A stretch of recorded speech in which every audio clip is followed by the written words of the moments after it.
It was a dark and stormy night. Fierce lightning strobed. Seconds later came angry, hammering thunder and vicious slams powerful enough to shake the comfy cabin's log walls. It only fit. Jumping Jesus on a saltine. Damn, shouting that out would have been nice, but as pointless as the image suggested. This was deep outrage, an enduring suffrage by heart and soul, not a stubbed toe. Besides, there was enough with a loud sort of disgust in launching the entire damn book across the room, hardcovers blowing back, pages wildly flapping as if in a desperate attempt to take evasive action before its solid tonk against the cold wood stove. Later, after I'm able to relax both fists, I curse myself while carefully picking up the ash-streaked hardbound. A few page creases and dirt smears, but no other damage. Relief is a cooling spray, dampening down the rage into a tiny flicker that soon winks out. I have to face reality. The book gets carefully placed into the bookcase. Newest addition to the never-ending collection. Freaking Stephen King. There's nothing else to say. I really hate that guy.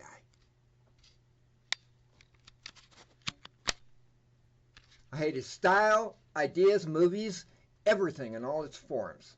I hate how he'll voraciously consume it all with sheer delight, always eager, always compromising a threadbare budget.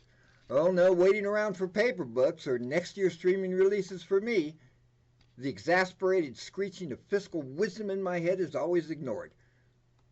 Give me all the high-priced stuff that comes out, as it comes out, the day it comes out. Extra charge for next-day shipping? You bet! Other pesky side issues such as rent, utilities, fuel, or groceries? Forget about it. This is a new SK, yo. Damn the prolific son of a bitch. How the hell does he do it? Has done it all these years. And his performance isn't even the worst of it.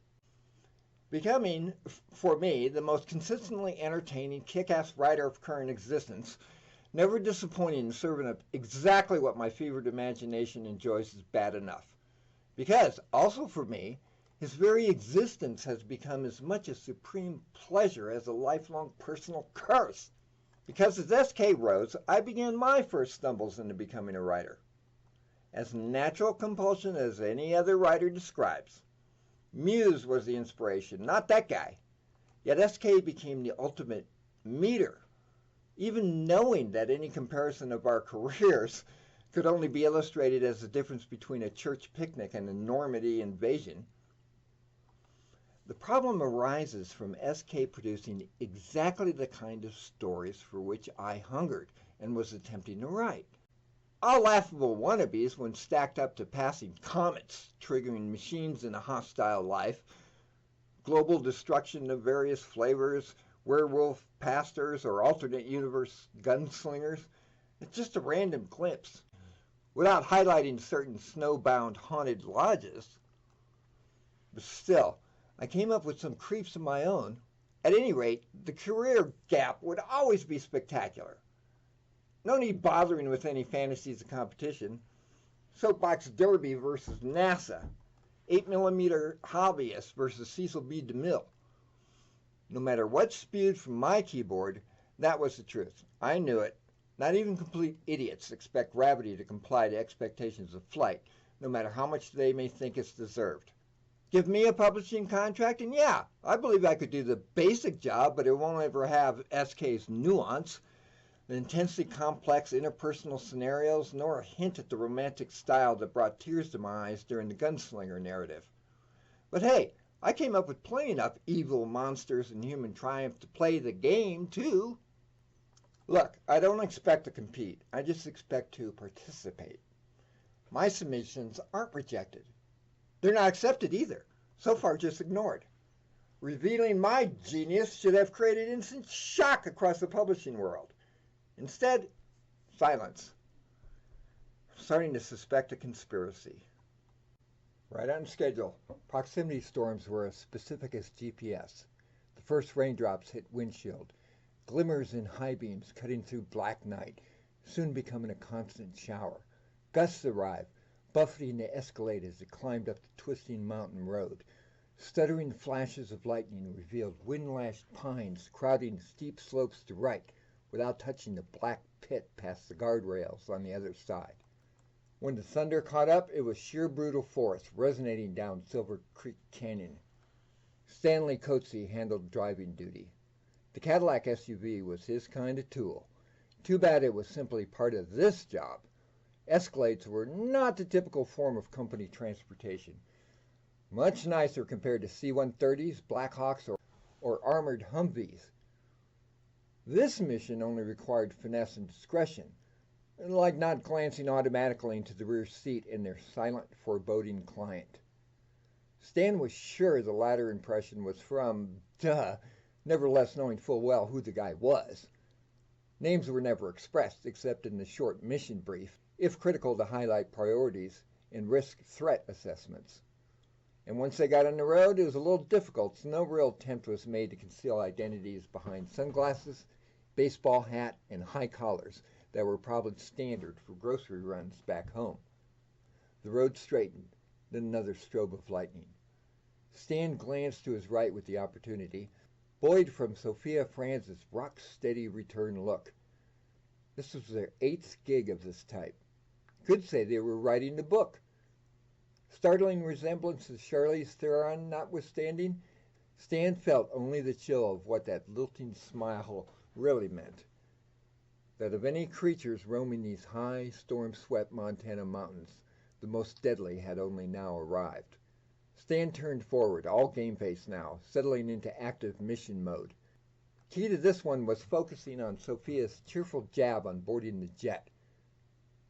So it may not be human. So what? The important thing is that it thinks it's human. It can be killed. That's your biggest problem. Refraining from such until the client gets his little interview. We just have to be ready for what comes next. And for that, we're as prepared as they say is possible. One hell of a storm. Fit the mood of my futile, exasperating self-examination. What am I doing wrong? Ignore any of the self-delusion for now. Except my stories are, at the very least, functional, then what's the deal? Perhaps picking at a couple may reveal some missing failure of concept, plot hole, or, looked at in this context, a new realization that the story falls flat for other reasons. You tell me. Start with the first that just seemed spontaneously erupt. Clever, scary, and triumphant. Out of the ether recently. Wind Knife's Run. This is Montana, right? Old West? Cowboys and Indians. P.S. My Blackfeet contacts confirm this term is just fine. Topic seemed a no-brainer. I thought about it for about 5 minutes and hours later had this short about an alternate version. The chilling real story of the legendary foot race between mountain man John Coulter and a fierce group of Blackfeet warriors that had captured him. You may have heard of Coulter. Classic Western archetype. 100% genuine. Went along with Lewis and Clark, returned to his beloved mountains. Later, he and a partner were trapping in Blackfeet territory only to be caught. Partner was killed. Coulter was offered a slim chance to earn his escape by a foot race against the warriors, naked and barefoot. Tough dude. Great story, too. Obviously, Coulter survived, stumbling into Fort Lisa so dirty and haggard as to be thought feral. No paranormal elements, just luck in being able to reach a river and hiding in a log jam. Luck and Coulter's frontier skills were enough to save him. Simple as that. When I randomly thought of that story, the Muses launched a cruise missile. It just appeared, concept and all. Nothing paranormal in the histories. But what if this isolated band of Blackfeet had trouble of their own? Such as being taken over by an evil, shape-shifting monster, one that thrives on fear itself, ruling its prey with despotism as versus total slaughter. To die one by one, the proud warriors unable to fight back, until a chance encounter with Coulter reveals its one weakness. Gods, it made sense, too. But a deal-breaker loomed. Still had to kill the thing and... Wait, of course! The answer was a glorious poleaxe revelation, delivered absolutely natural, and evidence of higher power simply using me to type it out. I'd never make those connections on my own. The miracle lingered enough for a final execution that matched the inspiration, so I jumped. Thought it was thunder that dropped lower and hit the front door until realizing it was someone knocking. That's new. Somebody must really be lost. No name, but they had an address. A small cabin in a meadow at the end of Church Street, Marysville, Montana. A tiny place far outside Helena, accessible by a single road. A rather nice one due to the ski area further up. The lingering few residents and the remains of a once thriving mining camp were not the justification. Highlighted once the mountain road tightened in on itself for a hairpin between the shouldering bases of the long-vanished railroad trestle and up into the small alpine cup of tiny Marysville with its modest pair of Maine dirt streets, now mostly mud. Stanley had route memorized and relied on that instead of the faint shadows of windswept empty lots.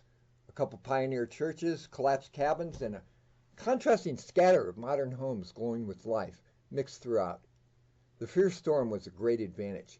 Kept curious eyes inside, instead of wondering why a big Escalade was splashing confidently up Grand over to the darkness of the dead-end church. The cabin was supposed to be vacant.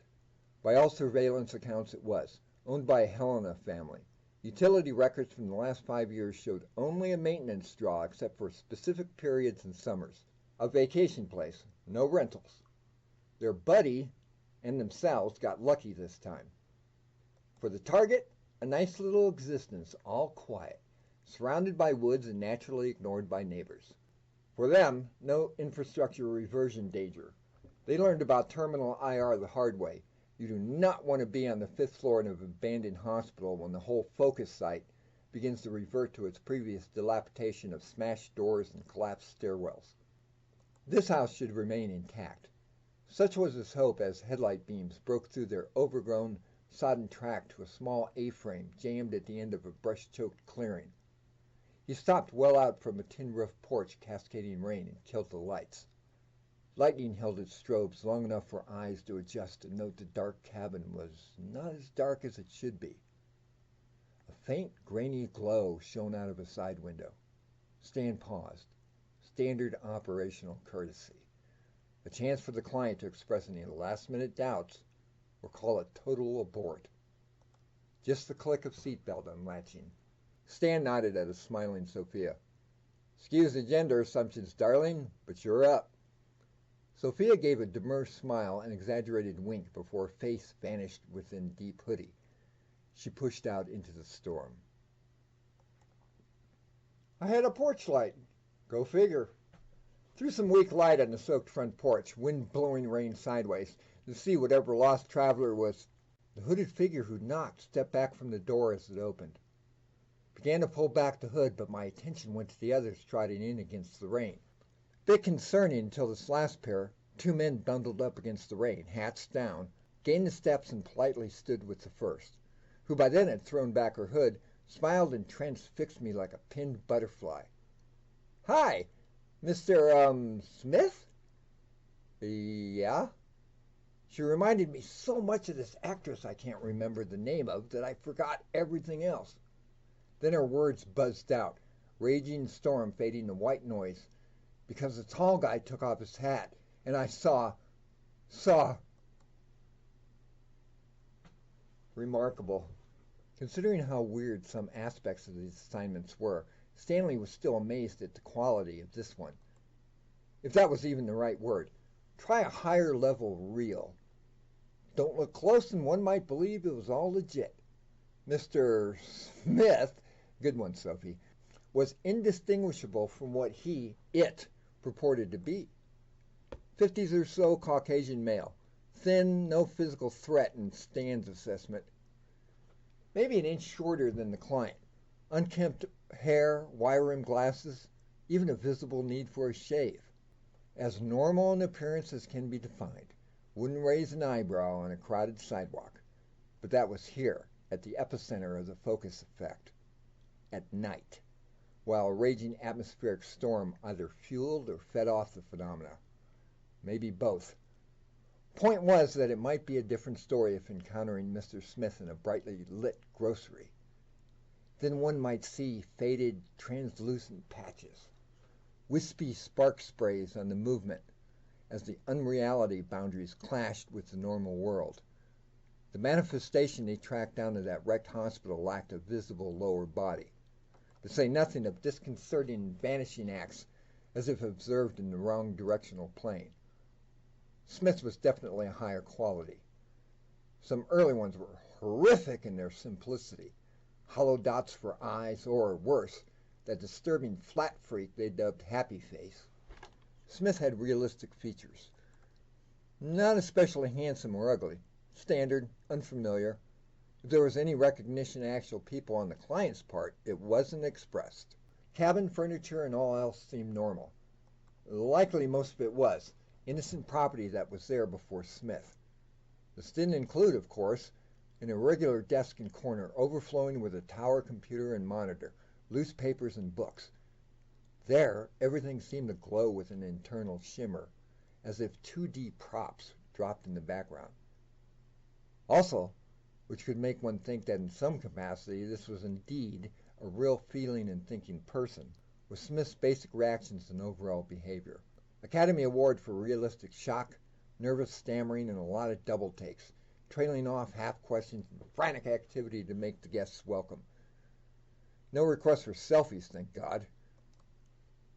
Sophia's skills went far and beyond a stunning smile, yet Stan had to admit the client revealing himself so casually was nearly a TKO punch. Smith took their coats and showed them to the living room next to the office corner. Soft, homey light came from air, not any lamp. An excited rush to serve great-tasting coffee from a gurgling pot that wasn't in sight on their arrival.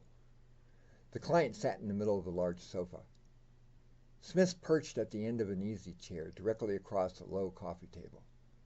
Did not notice or seem concerned with Stan and Sophia's unconventional leans against the sofa's wide arms on either side, feigning comfort but really braced for quick movement.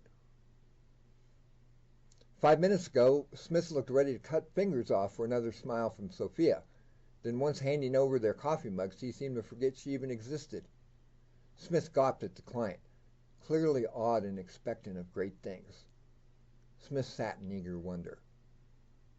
"I'm really the interested party here, Mr. Smith. May we discuss your stories?" "Yes, that's it. Isn't it great? I couldn't believe this.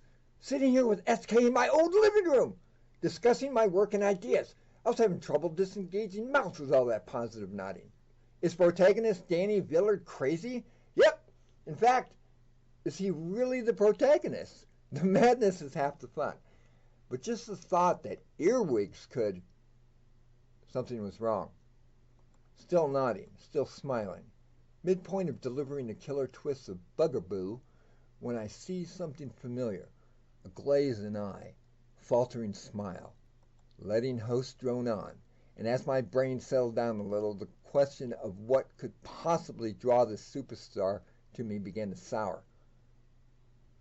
Holy hell, he obviously saw a submission somewhere. Which one? And why the personal touch? Along with the hyperventilation and the evaporating fantasies of sport came a very real chill. This wasn't normal business protocol, Sherlock. I suddenly recalled who I was dealing with. Or is that whom? Criminy, this is becoming clear. What else could it be? All the stars' insane success is impossible for one guy. He produces so much because he harvests the quality work of unknowns. That's why he's here, not to admire but to take. As unbelievable a conspiracy as they come. Occam's razor, baby. That this visit could be the highest honor, or in any way a path to exposure, all paled in its disappointing realization of the likely truth. Glee evaporated. It had to have shown. So, big false smile ignored my dying one, a poorly veiled attempt to keep milking me, to let my starstruck, loose lips patter on, revealing every new and unique story, plot, and twist. Yet the next question threw me off. Where do you get your ideas? Temptation to restart the excited babble was strong. Just gave the short truth. I don't know. Sometimes I can point to a single thought, concept, or idea, but after that it's out of my control. Either I watch it play out over a frenzy of almost automatic typing, or it's delivered in full when thinking of the idea. Pause. Then just like that, the jig was up. A thin tightening of smile, a minuscule frown. Or maybe it was my subtle glance at the door. At any rate, everybody came to the same conclusion in the same instant. I began to jump up, suddenly freaked enough to race right out the front door into the storm. Barely got off the cushion before the pretty, now unsmiling lady launched herself off her cushion. Delicate hands like iron slammed me back down. Once I bounced, I clumsily flailed, trying to push away those hands until the next second, when the slower but larger man arrived at my side and thrust me down solid. Then it was clearly best just to sit quiet. I was dazed, thrust into a stage play. I was still scared, but now things were making sense, because behind it all was the validation I had expected from day one. The biggest proof. Disgusting to learn the truth behind my greatest admiration, but that made the most sense tonight. An imaginative author, but not that special in the long run. Maybe some early works were legit, yet his career output couldn't be humanly possible. The guns of my flanking guards showed the desperation, even if neither drew. Holsters were only glimpsed through the unbuttoned jackets, but it was also a deliberate point to be made. This was going to be some big league intimidation, and one hell of a story for which nobody will believe. I wonder how much hush money would be offered. Pantless Emperor didn't stir. Sorry about this, but I'd have much preferred speaking with you at greater length. What's stopping you? Mouth was on automatic. Besides me not telling you whatever it is you want to know. Hearty chuckle. Wiped eyes behind those thick glasses. Sense of humor, too. Do you have any idea how impressive you are? Go ask your mother how she answered that same question. What was I saying? This was akin to being deep in the writing process, banging out worlds in a furious, hypnotized pace, trying to keep up with the flood from beyond. Script dialogue constructed and delivered on the spot in response to real-time events. No use fighting it. I resorted to basics. So mind telling me, the hell? As in what? Yes, I believe that's deserved in your case. Now sympathetic in tone. I'm eager to see if you are able to understand. But then he turned to the big guy, Stan, and nodded at my corner desk. Didn't take a rocket scientist, helping themselves to my literary gold before settling any payoff. Hey! Hands on shoulders again, shoving me down. Stan stood at the computer. Thumb drives and blank CDs appeared out of his jacket.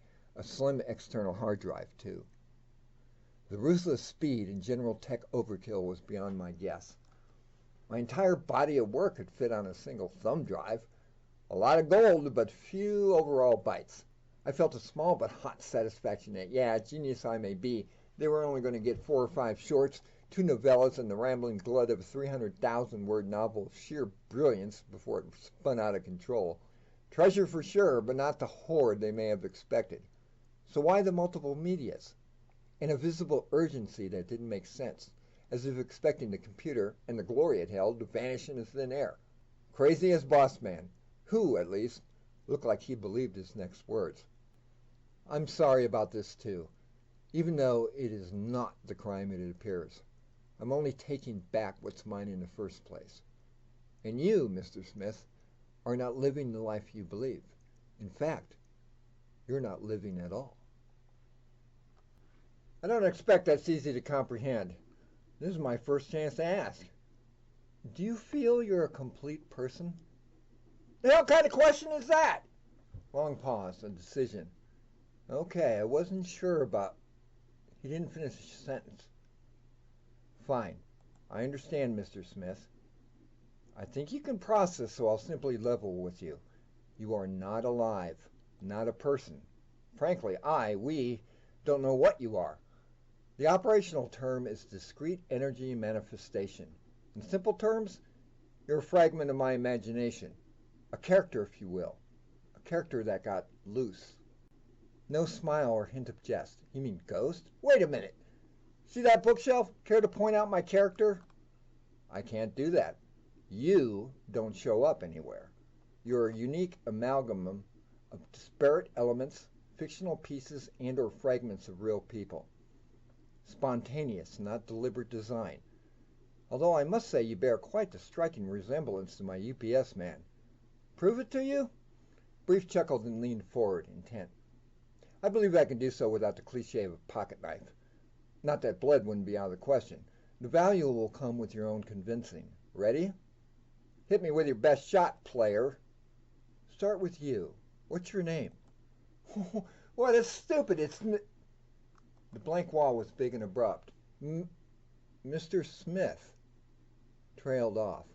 Why did my own name suddenly sound so strange? That lady had spoken clearly. I'm afraid she just made that up on the spot. Before that moment, none was ever considered or assigned. Take it further. What's your first name, Mr. Smith? That what they called you in school? I may have been asked for specifics on Apollo 11's lunar orbit insertion. Not just a blank wall, but a wholesale lack of any guess, suggestion, or memory. No feeling of loss, of struggling to seize a name out of the big blank cloud. This is disturbing. Never thought of it, certainly. Speaking of, high school is usually memorable. Answer 2 simple questions with confidence you can admit to, and we leave 5 seconds later with our apologies. This is more like it. What's the name of your high school and when did you graduate? Ha! A big brick building rose in my mind. Went to... A big brick building that was as obvious an image of a high school as a cat is of a feline. Trouble was, after it bloomed into mind's eye, I also recognized it as a generic caricature. No name occurred. The image revealed not familiar, but only a good category fit. Ridiculous! Focused. Saw the same building, but this time I dredged up the name. Center Senior High, Kansas City, Kansas. Try again. Instant brush-off served to knock Center right out of my head. Another complex of low brick buildings again. Paler stone, large bleachers. Felt its power. Artesia High School. Oh? What happened in Missouri? Center, by the way, being on the show-me side, not the sunflower. No fault. I always got that mixed up. And Artesia's in California. I know that because I once spoke at both schools years ago. But this is about you. Midwest or Los Angeles.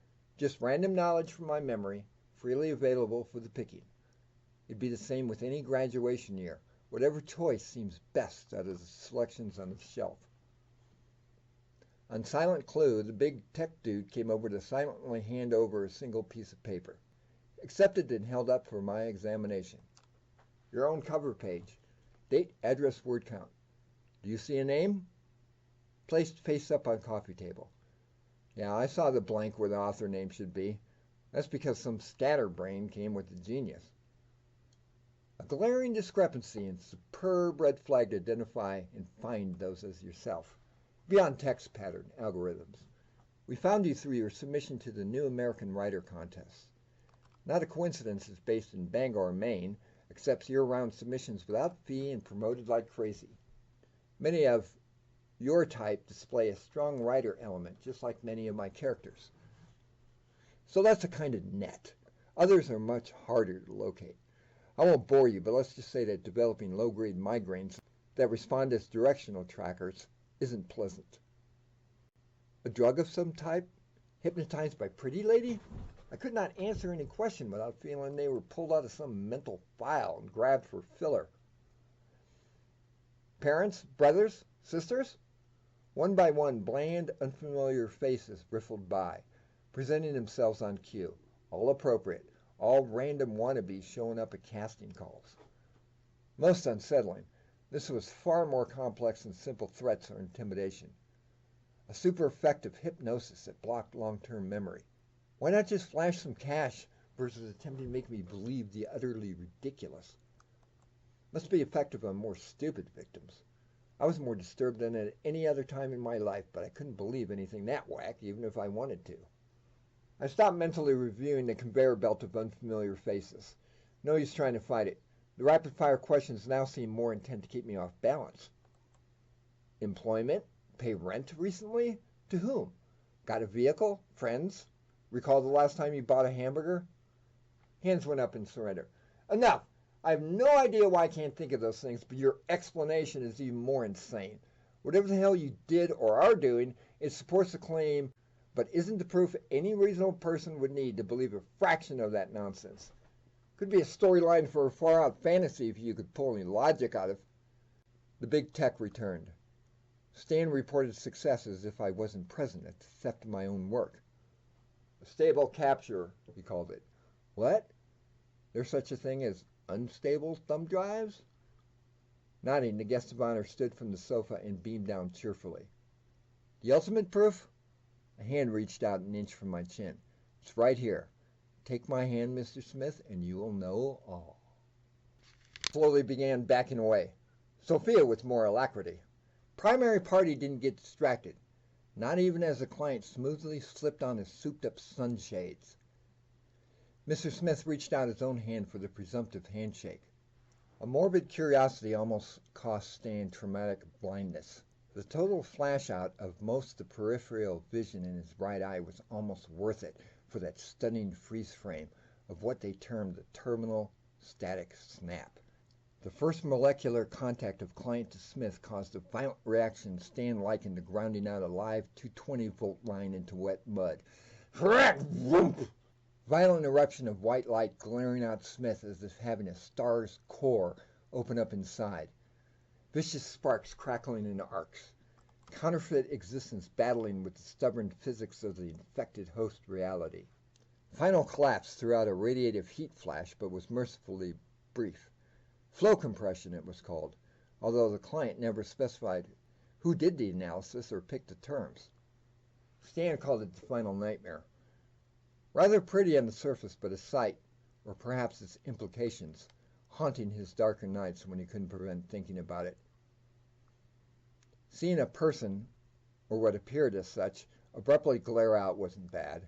It was the form collapse moments later, as unreality gave up the fight and compressed down into a pulsing line of energy to get literally yanked into the client through his very fingers, sparks traveling up his arm as Smith was reabsorbed, taken back, whatever.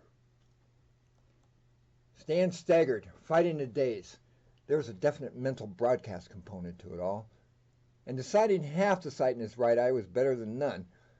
Sophie was already at the client's side. Stan drew his sidearm and turned to cover her back. "Sir, are you all right?"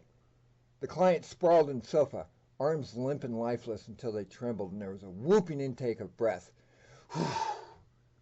The client struggled but managed fine after a moment. Now that was a defib level hit. Then instantly sober. Initial struggle to stand. Then, with Sophia's help, soon on his own power. Good. Sophia needed to be hands-free. "I suppose we should leave." Stan nodded, attention to the far side of the room and the desk that was beginning to erode. Objects wicking up shadows. The desk bowed as warm taffy under the weight of the brandless computer. That GMD, generic manifested device, lasted a few seconds longer as it slipped into the splitting gap, shredding the substance in a scrape of upshot blue sparks, then hit the floor below soundlessly, settling into and splattering about, dissociating fragments like blasts of bright ash. Lightning flashed. The soft lamplight without visible lamp stuttered in perfect time and winked off, leaving them in a faint underwater glow, tinged green by the various tiny orbs springing to life throughout the air. Stan ducked as one sailed past his face, leaving a tiny flash burn at the tip of his nose. They pulsed and writhed to their own rhythms, began to concentrate in clumps, else they'd be in real trouble. The growing masses were easy to avoid. Stan backed fast, following the others rushed to the door. Coats were grabbed. Nothing stopped them on the way out to the windswept porch. They could see nothing past the wall of rain, while the porch itself shimmered, emerald backlighting through the windows as if a giant aquarium. The phenomenon was rapidly collapsing into itself back in the living room. Still didn't mean something wasn't waiting for them out there in the stormy dark between the porch and the Escalade. "Hold up a sec, sir." The client was about to step off the porch. Sophia held out an arm and placed herself in front, triggering the LED torpedo spot on her Glock. Stan did the same, now flanking his partner. Client safely behind. Both felt suspicious, and one shared glance showed they agreed. Sophia aimed her light into the maelstrom. Rain slashed at the thin intruder, increasing in downpour ferocity as, if furious, it was unable to extinguish the beam. The faint glimmer from the big SUV's grill was only 20 yards away. "So what are we waiting for?" Sophia had to shout over the storm. Another series of glaring lightning exposed nothing but a very misplaced-looking Escalade. "That was too easy." Stan had to turn away from a sudden soaking gust. "Smith mentioned a lot in there I didn't like." "The storm is powerful," the client from behind.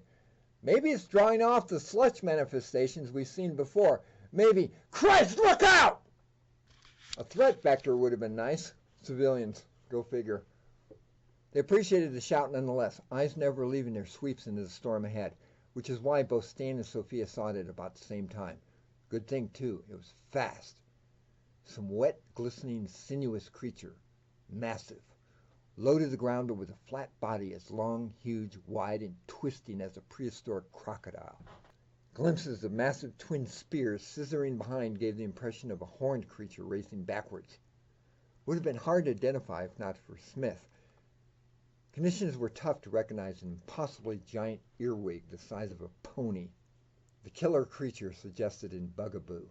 Slapping mud with multiple legs as it suddenly came to be at direct midpoint between porch and escalade, charging instantly. Both bodyguards opened fire at once, a true deadly monster apparating into a world for which it had no right. But that came with a price, like being susceptible to the physics of the new place into which they've barged. Several high-grain, hollow-point rounds blew its double-jawed, ratcheting plate head into pieces. Wave of fish stink as its twitching body trenched into the mud 10 feet out from the porch steps. Together, Sophia and Stan switched out fresh mags. They put the Klein in between them. "Good enough! Let's move!" Stan barked. They knew that once started, the residuals popped up all over the place randomly, so it was a good bet no more would show up in their direct path. They bowled into the rain as one, began trotting for the SUV, and barely made it 2 steps before a thundering bellow from directly behind shocked them around. Would you look at that? Awed wonder from the client, barely audible over the wind and rain. Twice life-size this time, a towering Native American brave or a menacing archetype, bronze bare chest above loincloth, skin leggings and moccasins, glistening rope of black hair braid, swishing behind with a life of its own, reddish eyes with goat pupils. The Blackfeet chief of Wind Knife's Run, or rather, a shape-shifting mass killer of stupendous power masquerading as one, a thing that fed on fear then slaughtered in cold blood. It was stepping off the porch. Once clear of the low roof, it stood to its full 12 feet height, ignoring the deluge as it raised a long arm, Nosferatu talons squeezing the fists except for one accusing finger. "You!" It blasted out a sonic shockwave. The humans assumed it meant them all. "It was almost on you! I was just starting to get the most glorious taste before you killed it!" Now both arms raised to open claws. Wordless animal shriek of rage, and the thing threw itself at them. Straight into more directed, sustained gunfire. Unfortunately, staying true to the thing's fictional powers, the rounds hit target but only impacted like fist punches. The thing grunted, lurching back with each strike, but sustaining no visible damage, and still stalking forward. Stan fell back on their worst-case scenario plan, slapped Sophia's shoulder. "Go!" She seized the client's shoulder, threw him back towards the SUV. Stan went back to concentrating what fire he had left, high up on the thing's face, with about the same poor results. He stood his muddy ground, fired off final round a second after hearing the slamming door behind him. Sophia's appreciated fire joined in, but that pushed back the giant fake Blackfeet only a step or two. Stan was able to back off a few feet as well. Too bad it wasn't going to be enough. The manifestation was too big, too much lingering mass to risk ignoring its potential to possibly damage the Escalade and prevent their departure. Stan automatically holstered his hot sidearm, reached into his coat, and easily found the HE grenade, only seconds away from being seized by those oversized claws. Rolled finger into pin. This was going to be a light toss right into its... Stan never got the chance to pull the pin when the literal rug of ground was yanked out from under his feet. Or rather, new ground of a sort, shoving forward over the old. Boots tugged sharply backwards, throwing him forward, hands pinwheeling. The grenade flew away, thudding. Stan managed to twist sharply before impact, landing on right shoulder instead of face. Hard, splashing hit. Stan rolled over on his back. No burst of flying mud. He landed on a newly manifested sweep of thick, soft grass, a lawn that wasn't there before. One that was different than most. Self-aware, hungry. He could feel the movement through his pants legs. Stan frantically got to his feet underneath him. keep off the grass. The thought of a normal lawn turning into a rapidly expanding carnivorous death mat was about as absurd as the rest of those spooky tales, until you found yourself in its maw. Then, like an angel, Sophia was beside him, forcefully plucking him backwards. Each step became easier. Once at the wet SUV door, Stan was able to raise his head, blinking into the yet constant rainfall. Lightning obliged. The meadow in front of the cabin had transformed into a vast lawn of writhing, wriggling grass blades. Deep, at least a couple inches or so of lush predatory death. Had Stan been a step or two further in? He shuddered. Its limits nearly reached the SUV and extended laterally to the tree line, movement slowing, already receding. The termination manifestations had reached their persistence limits. Vigorous enough near the center, Stan was sure to note, and still plenty strong enough to take down an oversized wannabe Indian chief into a wide-eyed, glabbering pile of disassociating meat, which even now was starting to lose all substance. "Oh, you Soph, thanks for—" Stan turned, expecting that beaming smile. Sophia was crumpled on the ground, unmoving with face up into the pouring rain. "How's she doing?" Church Street felt like days ago instead of hours. The client, unlike some in Stan's experience, was truly concerned and expressed responsibility. Misplaced in truth, but appreciated. The client might be responsible for the manifestations, but taking them on was their own informed choice. "Better." Stan dropped wearily into one of the private jet's swivel chairs across from the client. This was an even larger, more grandly appointed aircraft than the nifty Lear on the way out, mostly to accommodate the medical suite in the rear. Add a trauma surgeon and 2 flight nurses, all under discretion protocols, and this was one hell of an extra expense. Stan appreciated that, expressed as much and smiled. Some kind of poison from that oversized bug. Inflamed cut on her arm. Stuff was killing her until we got her away and it deconstructed. They say she'll be okay. I'm glad. You both did well this evening. You kept your head too. Can't say that often with civilians. Stan shrugged. The hat was the strongest so far. This isn't over by a long shot, is it? No, I'm afraid not. Points for unhesitating honesty. Still no idea why it happens, how often, or what the trigger may be. My analysis team believes it's a function of my, quote, overdeveloped and overexercised imagination, unquote. Not a boast. My career may be envious to some, but it's a lot of hard work. None of this was intentional, but it seems I've grown, me or my brain, developed or evolved to such a level its products can't be contained within itself. Ascension or curse, I don't know. For me, it's like hunting down my own children, but definitely not the same as allowing them to run loose. What happens if the cops show up to remove the squatter? Or Happy Face wanders into a mall? Or other manifestations of even worse concepts or characters? The client's gaze slipped, considering the potential. As Stan wasn't a fan, the client knew it wouldn't add any extra weight mentioning walking dudes, extinction-level diseases, or, God help us all, gaily dressed clowns leering out of street sewer grates near elementary schools. Bittersweet smile. It's my responsibility to do what I can about these escapees. I appreciate having capable professionals to help with the task. Stan nodded. That's what we're here for. Now, I think it's time to search out this crazy plane's sleeping berths. Anything you need before that, sir? No, I'm fine. The client grinned, picked up the tablet he'd been reading, and wiggled it happily. More than fine, in fact. I can leave you with one sure thing about tonight. Smith was a busy bee in his brief shade of existence. There'll be no shortage of funding.